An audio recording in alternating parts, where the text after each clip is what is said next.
Hi, stopp, stopp, stopp, stopp. Entschuldigt bitte kurz. Natürlich ist das Robs Sendung und nicht meine. Aber Rob ist leider in Kambodscha unterwegs, in Asien. Wir konnten ihn nicht rechtzeitig erreichen. Also, jetzt kommt ein kurzer Film. Der ist rein visuell verständlich. Ohne Untertitel, ohne Sprecher. Ihr müsst raten. Was ist das, was Rob euch alles zeigt? Alles, was er zeigt, gehört zu Australiens Kultur und Geschichte. Am Schluss der Sendung zeigen wir euch dann alle Lösungen. Einverstanden? Woher kommt dieser Film? Wir schreiben das Jahr 2004. Marco Lipski und Rob Roy sind schon wochenlang in Australien unterwegs. Und irgendwann hatten sie sich verfahren. Gestrandet in der Hitze, ohne Navi, nichts zu essen, kein Wasser, gar nichts hatten sie. Und was machen die beiden? Sie drehten durch, stiegen aus dem Wagen und produzierten diesen Film.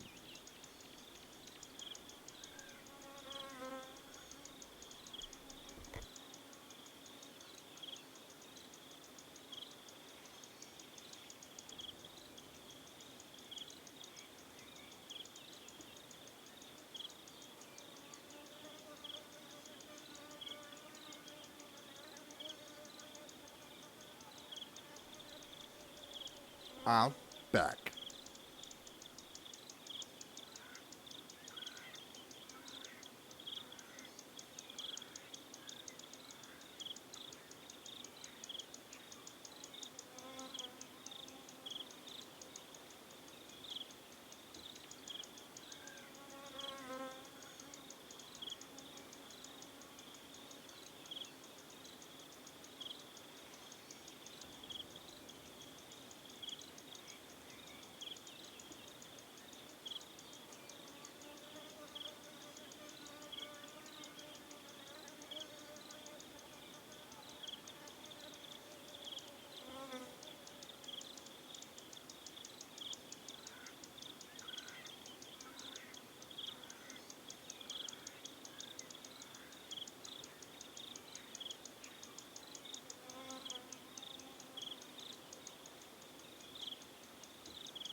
So,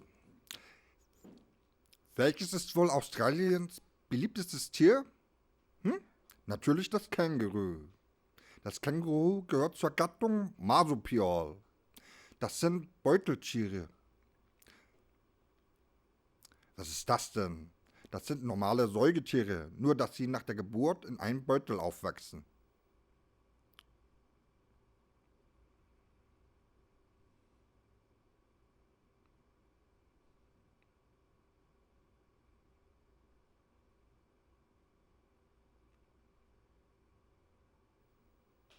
Ich zähle einige Beispiele auf.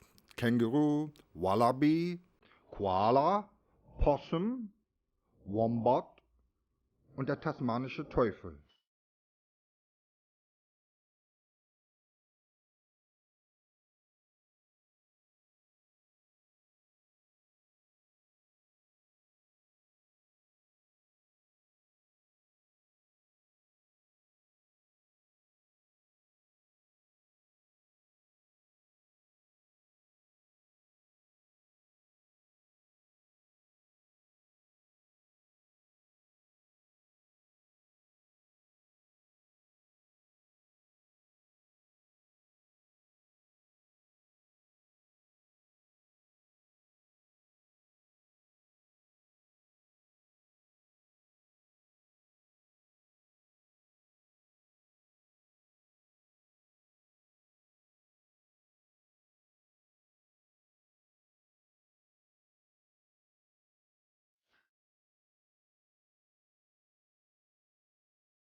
Ein Marsupial ist ein Beuteltier?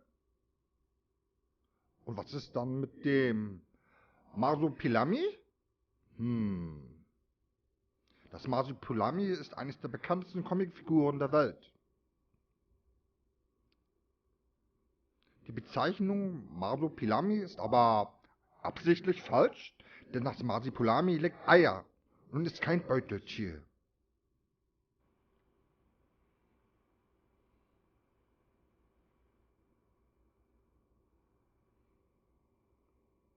Das Känguru hat einen sehr kleinen Kopf, aber dafür einen gewaltigen Körper, viel zu kurze Arme, dafür die stärksten Beine der Welt.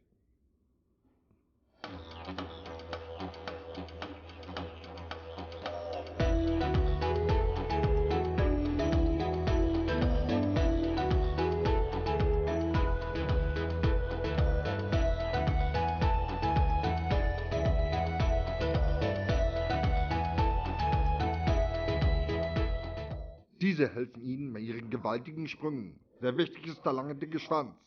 Der Schwanz ist unglaublich stark. Mit ihm steht das Känguru so sicher wie ein lebendes Stativ. Aber der Schwanz koordiniert auch die gesamte Körperbalance. Vor allem beim Laufen hält er das Känguru im Gleichgewicht.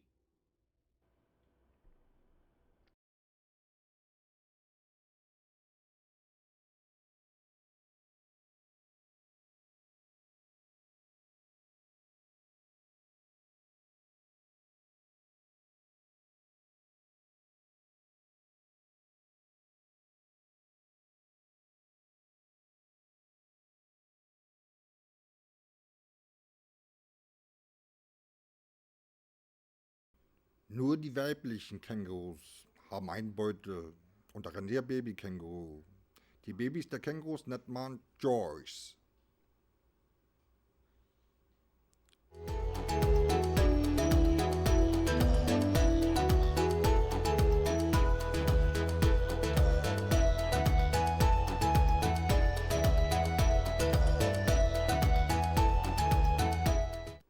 Ach, das schlimmste und älteste Gerücht Australien war folgendes.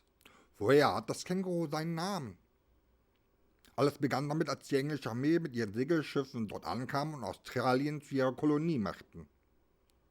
Sie landeten in Ostaustralien im Jahre 1770. Der Oberbefehlshaber war Captain James Cook.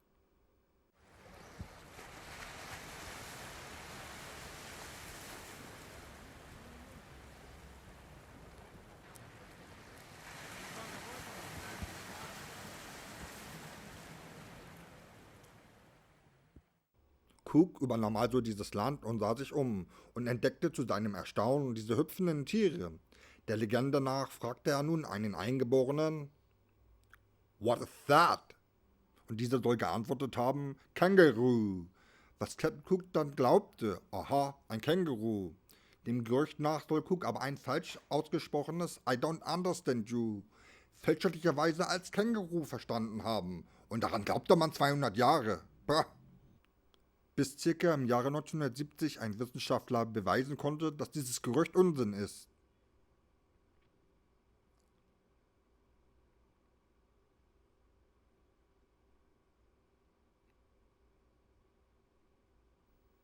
Es gibt viele verschiedene Känguruarten, zum Beispiel das östliche graue Känguru. Es lebt mehr an der Ostküste. Das westliche graue Känguru lebt im Westen und im Süden. Als Wallabies werden Zwerg- bzw. kleine Kängurus bezeichnet. Die gibt es in ganz Australien, aber auch in Neuguinea. Dann gibt es, das war selbst neu für mich, Wallaroos. Sie sind zum Teil Kängurus und zum anderen Teil Wallabies. Eine Kreuzung der Arten also, in einer gemischten Größe. Ebenso gibt es das schwarze Wallaroo. Sie leben im Norden Australiens und hoch in den Bergen. And last but not least, das rote Känguru. Das sind die wahren Giganten. Sie leben in ganz Australien. Die ganze Welt kennt sie. Sie haben Brustmuskeln und muskulöse Oberarme. Die erinnern an den Terminator höchstpersönlich.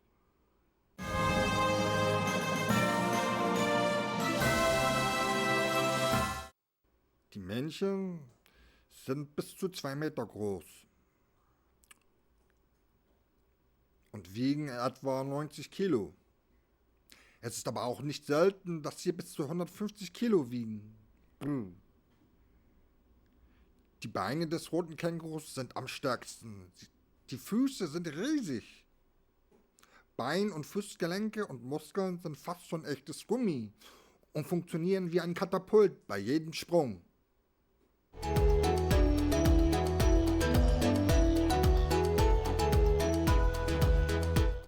Mit ihren kräftigsten Sprüngen schaffen sie locker 8 bis 9 Meter weit zu sprengen. Stellt euch das mal vor. Im Hochsprung sind sie genauso gut. Hierbei bewältigen sie 1,80 Meter bis zu 3 Meter Höhe. So hoch, Vollpower.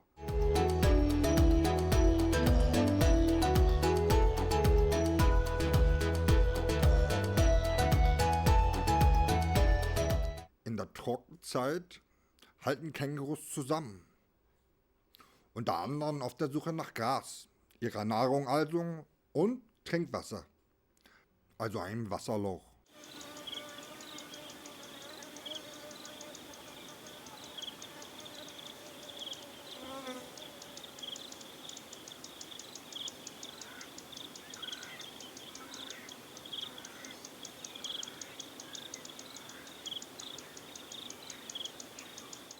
Beim binokulären Sehen, dem Sehen mit beiden Augen, beträgt ihr Gesichtsfeld 300 Grad. Das Gesichtsfeld von uns Menschen ist nur 180 Grad, etwa ein Halbkreis, nichts im Vergleich zu diesen 300. Das Känguru sieht also sofort, wenn sich ein Dingo oder ein Adler nähert und ruft dann alle Babykängurus zusammen, denn für diese Raubtiere sind diese Kleinen ein Leibgericht. Kommen selbst die guten Augen zu spät und der Feind ist schon da, setzen sich die Kängurus auf den Schwanz und beginnen zu boxen.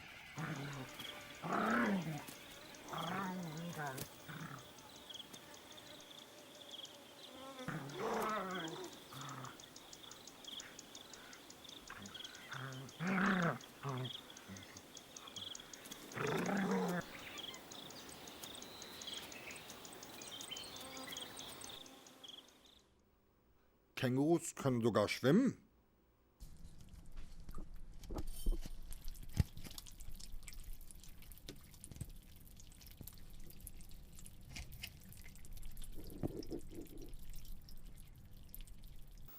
Es kommt ganz darauf an.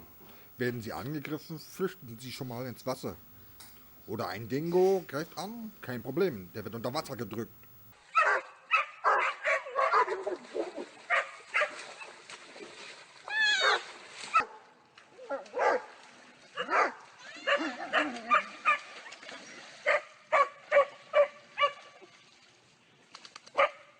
Oh, und das Känguru ist natürlich berühmt für seine Boxleidenschaft.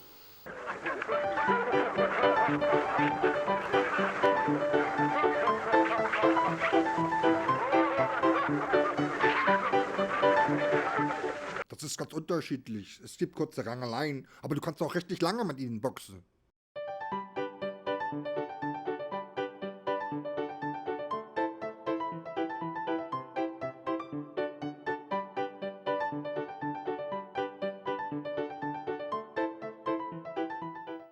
Die meisten Gründe sind, ein Weibchen sucht einen Partner, dann boxen Männchen um ihre Gunst. Oder Männchen und Weibchen kämpfen gegeneinander, zum Beispiel um eine kleine Wasserstelle. Hey, das ist mein Trinkwasser! Und dann wird geboxt. Diese Kämpfe sind aber immer kurz.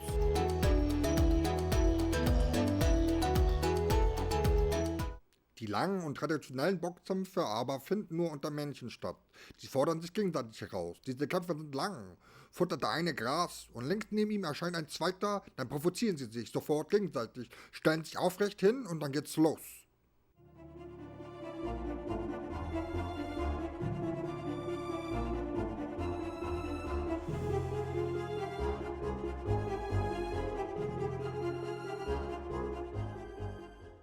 Sie boxen, kratzen sich am Hals, an die Brust oder ins Gesicht.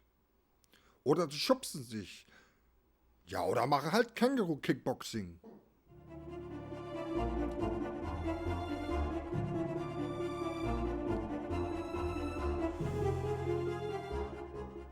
Dabei setzen sie sich auf ihren Schwanz und treten mit den Hinterbeinen zu. Aber wer tritt, ist meistens der Verlierer. Gute Boxer benutzen die Beine nicht. So ein Tritt bedeutet also, nein, bleib weg von mir.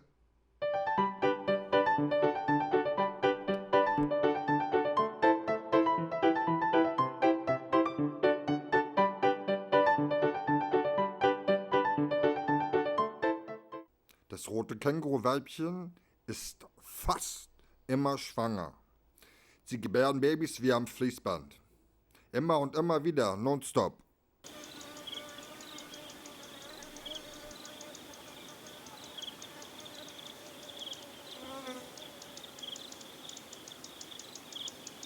Zieht sie gerade ein Baby in ihrem Beutel heran, kann sie eine zweite Schwangerschaft in ihrem Eierstock einfrieren.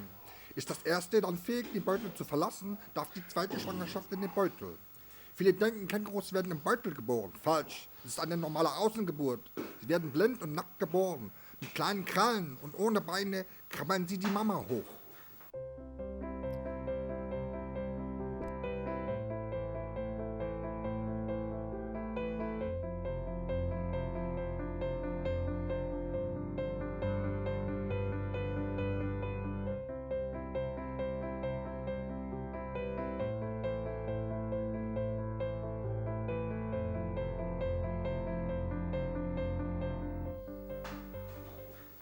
So, also krabbeln sie in den Beutel und trinken dann nuckelnd die Muttermilch.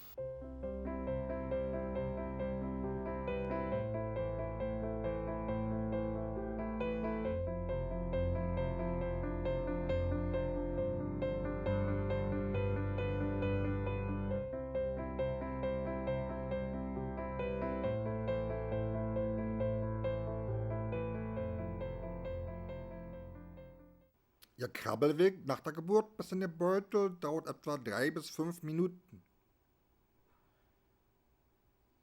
Ist das Baby gesund innen angekommen und trinkt? Gut, dann geht Mama sofort wieder auf Männersuche.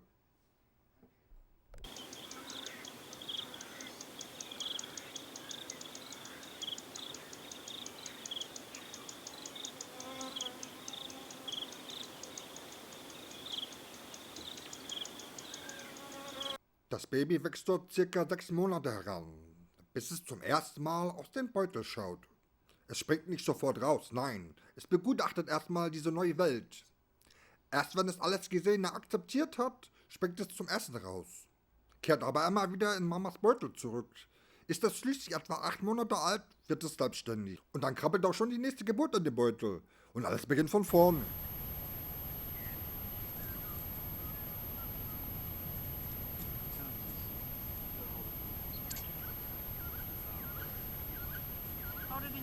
Kängurus haben unglaublich viele Unfälle mit Autos.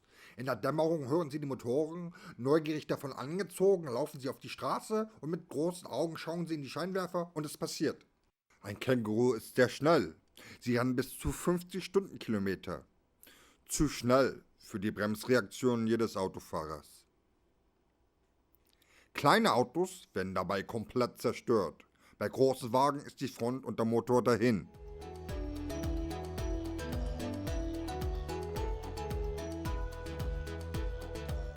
Darum sieht man überall im Land unsere berühmten Känguru-Warnschilder. Der Känguru ist in Australien extrem verbreitet. Sie vermehren sich wie die Karnickel. Was ein Problem für die Bauern ist. Kängurus zertrampeln ihre Ernte. Ebenso nehmen sie Kühe und Schafe das Essen weg. Deswegen erlaubt die Regierung, Kängurus zu jagen. Kängurus werden nicht bloß erschossen und das war's. Nein, sie werden gegessen. Das ist gutes Fleisch. Natürlich sind die Grünen dagegen und es gibt viele öffentliche Debatten zu diesem Thema. Doch das Kängurufleisch ist gesund. Es essen dort Menschen genauso wie Hunde und Katzen. Kängurufleisch ist sehr kräftig. Oh, und es hat viele Proteine. Das Fleisch hat nur 2% Fett, was sehr wenig ist.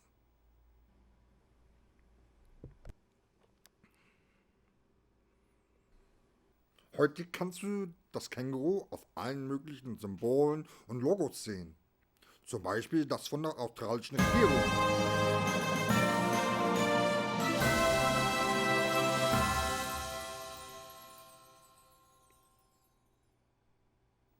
Bei unserer Fluggesellschaft Qantas ebenso.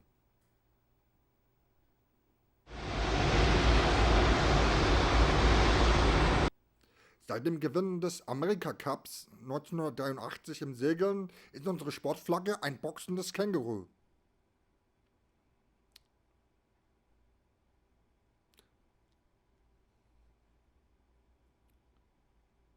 Ebenso werden alle Exportwaren wie etwa Textilien und Lebensmittel mit Australian Made gekennzeichnet. So, nun erzähle ich euch ein Märchen mit dem Titel There is an arch in my pouch.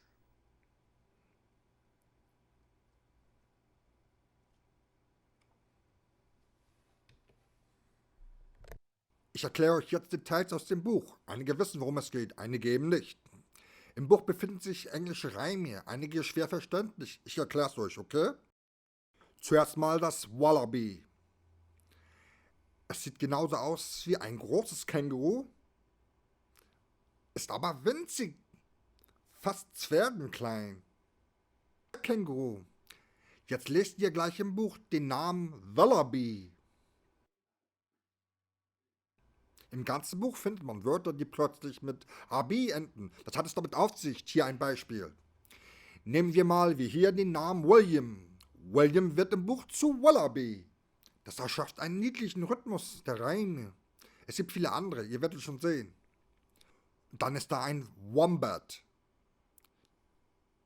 Das ist ein etwa 1 Meter langes australisches Tier. Es ist dick, hat eine kleine Stupsnase und watschelt herum. Sein Schwanz ist nicht lang, sondern ein kleines Bällchen. Die Gebärde geht so. Dann kommt ein Possum darin vor. Das Possum lebt auf Bäumen. Es schläft herabhängend, mit dem Schwanz an einem Ast gebunden. Es schläft am Tag und an Nacht spielt es und ernährt sich. Dann kommt ein Dingo darin vor. Das ist zur Hälfte ein Hund und zur anderen Hälfte ein Wolf. Er hat einen langen Schwanz und die Gebärde geht so. Dann taucht das Wort Walkabout darin auf. Walkabout könnte 1:1 übersetzt bedeuten, er macht einen Rundgang durchs Stadtzentrum. In Australien bedeutet es aber etwas anderes. Es gehört zur Kultur der Aborigines. Ein Junge wächst heran, um ein Mann zu werden, muss er allein einen Walkabout in der Wildnis machen. Auf dem Walkabout lernt er zu überleben und Nahrung zu suchen und vieles mehr. Das kann bis zu 6 Monate dauern. Nach seiner Rückkehr ist er ein Mann. Und als vorletztes Billabong. Das ist ein toter Flussarm. Ein Wasserloch.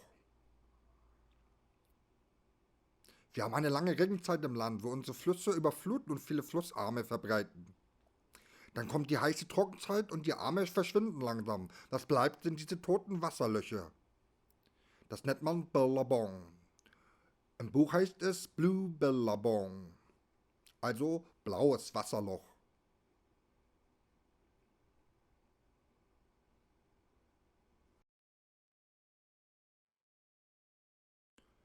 Und dann fällt noch der Begriff Down Under.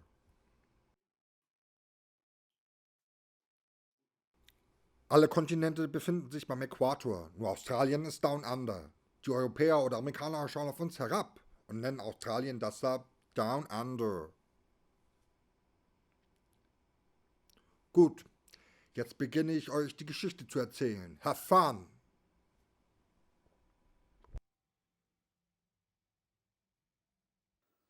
What is the matter with Wallaby Wallaby? Why is he sobbing and throwing a wobbly?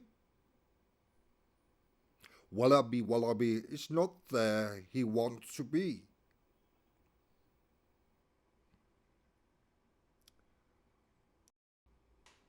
Where does he want to be? Inside the pouch. Once it was perfectly and fitted him properly. Now it is terribly, horribly, nobly. Now it is watchy and wetchy and wiggly. No wonder Wallaby Wallaby is niggly.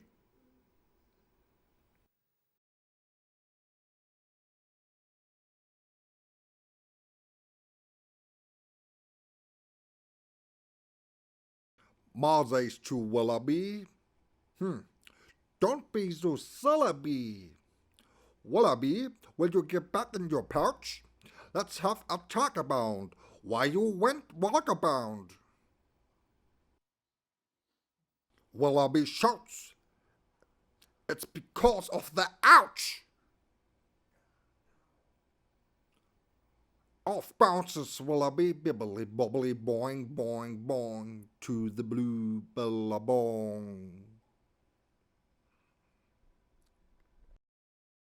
There's Mammy Wombat, old Tammy and Sunhead.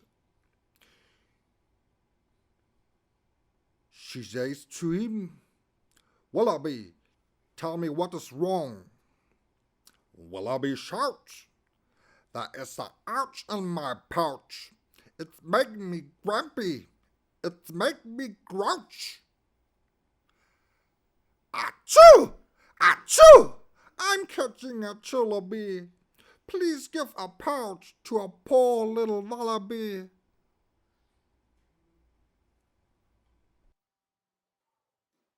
Come along, chummy. I'll be your new mammy. No worries, says Wombat. You hop right inside, but your pouch is too roomy, too woolly, and gloomy, too baggy, too saggy, too ballsy, and wide.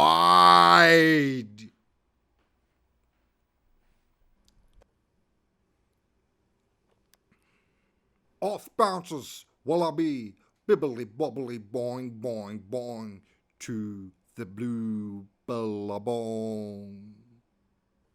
There's Mammy Possum, caught up in the blossom. She says to him, Wallaby, tell me what is wrong. Wallaby shouts, there is an ouch in my pouch. It is making me grumpy. It's making me grouch. Achoo! Achoo! I'm catching a chillaby. Please give a pouch to a poor little wallaby.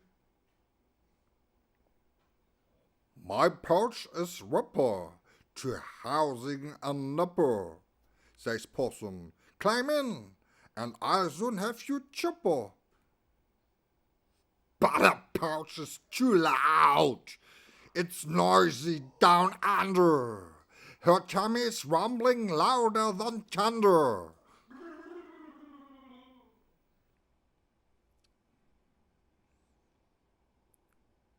Off bounces Wallaby, bibbly bobbly boing boing boing, to the blue billabong.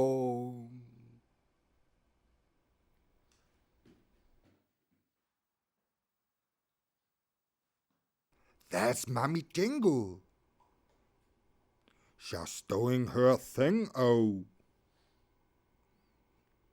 Hi, little drongo, she drawls. What is wrong?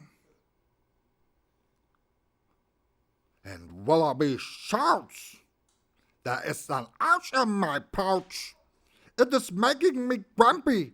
It's making me grouch. Achoo! Achoo! I'm catching a chillaby.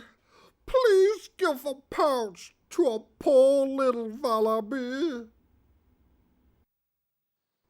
Now, wombats and possums and tree kangaroos and koalas have pouches.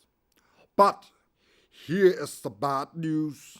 Ma Dingo is a dog. And a dog has no pouch. But she swears that her pouch is as soft as a couch. Come closer, she growls. It's not on my belly. Come closer. You will love it. There's even a jelly. It's in my mouth. On the tip of my tongue.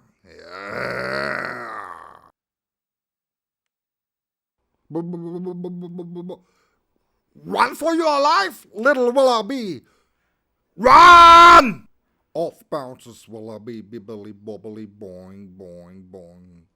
Bibbly bobbly boing boing boing. Bibbly bobbly boing boing boing. He goes back to his mom. Wallaby wallaby blabbers. Boo-hoo! Ma gives him a cuddle. You poor little woo.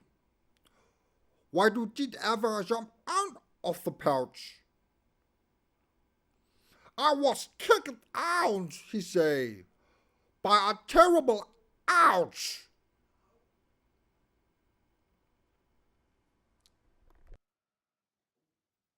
That's not an ouch, silly, Ma says to Wallaby. That's baby Jollaby. Oh, what a Wallaby. Move over, Jollaby. Show it your brother. There is room in my pouch for your boat, says their mother.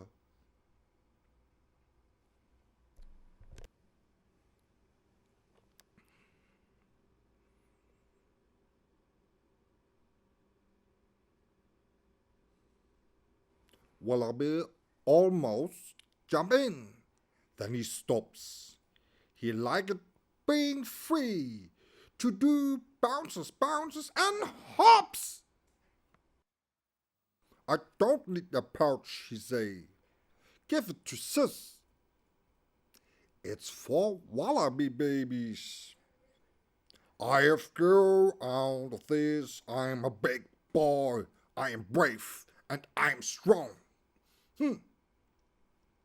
And off they all bounces to the blue billabong, to the blue billabong.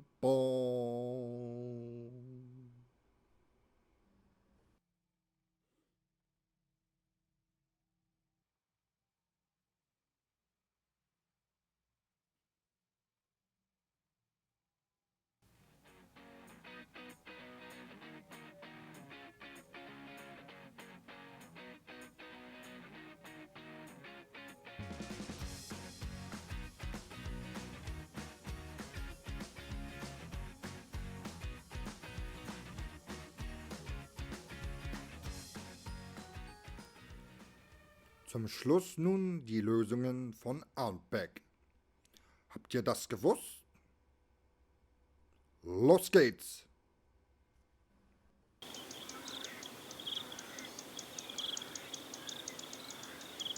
Yeah, ein Känguru, wie es leibt und lebt.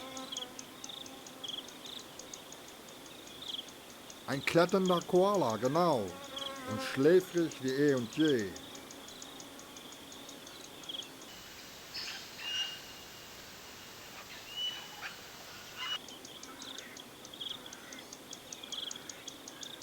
Nein, nein, kein Strauß, ein australischer Emu, eines der schnellsten Lebewesen der Erde.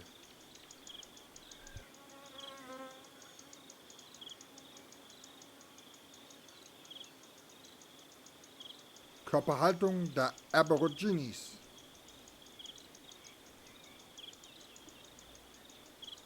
Die Ankunft der Engländer in Australien 1770.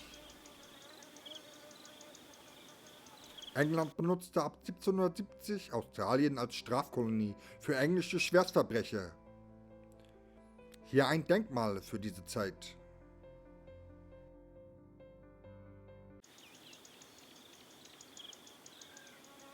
Oberbefehlshaber dieser Invasion war der berühmte Kartograf und Entdecker Kapitän James Cook.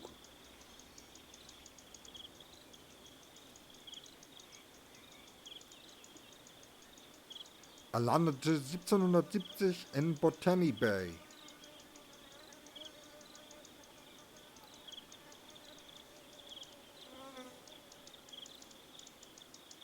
Der viktorianische Goldrausch. Durch ihn verdreifachte sich die Bevölkerung innerhalb von 10 Jahren.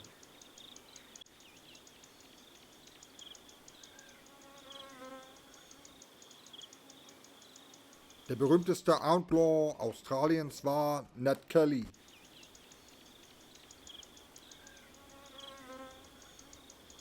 Er baute sich eine Eisenrüstung und war dadurch bei Überfällen unverwundbar. Bis er ins Bein geschossen und gefasst wurde.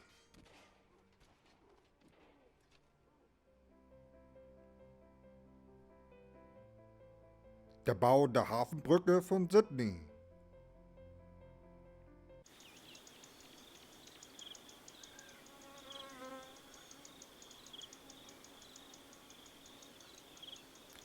Prinz Charles gibt sich die Ehre, der australische Korkenhut.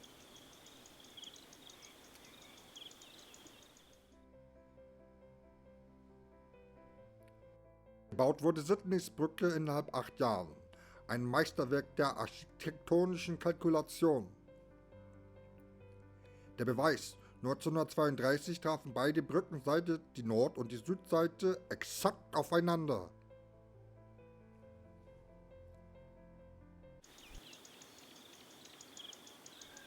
Ein weiteres Meisterwerk der Architektur: das Opernhaus Sydney.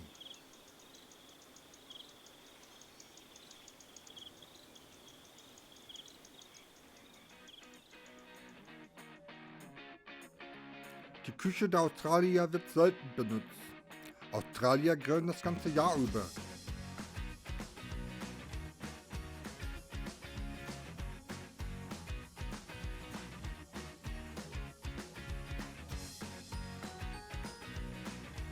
Genauso sind Australier Meistersurfer. Je höher die Wellen, desto besser.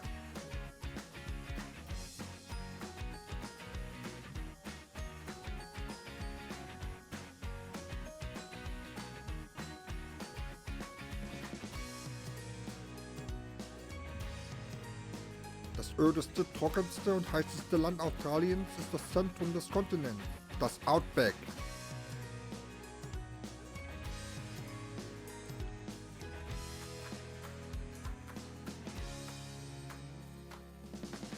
Der Uluru ist ein Berg im roten Zentrum Australiens.